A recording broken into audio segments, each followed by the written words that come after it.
போன லா தஹ்சன்ல சொல்லியிருப்பேன், மனிதர்களிடத்திலே நாம பார்க்கறது அவங்களுடைய பாவங்களை மட்டும்தான்.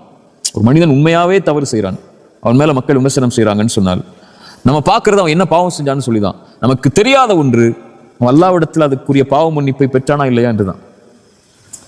எல்லாருமே பாவம் செய்யக்கூடியவங்க தான். ஒருத்தர் மேல குற்றச்சாட்டை வைக்கிறோம்னா அந்த குற்றம் இல்லாத பல குற்றங்கள் நம்மள்ட்ட இருக்குல்ல.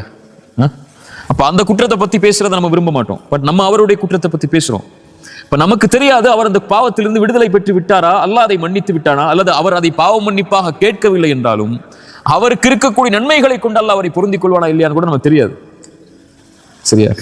நமக்கு என்ன, மனிதனை பார்க்கும்போது அவன் என்ன பார்க்கறான் வெளிப்படை, அவ்வளவுதான். அதை வச்சு மட்டும் தான் நம்ம பேசுவோம். வேற எதை பத்தி நம்ம பேச மாட்டோம். அவருக்கு தாடி இல்லைங்கிறது மட்டும் தான் நம்மளுடைய பேச்சா இருக்கும். அவன் பொண்ணு ஹிஜாப் போடலைங்கிறது மட்டும் தான் நம்மளுடைய பேச்சா இருக்கும்.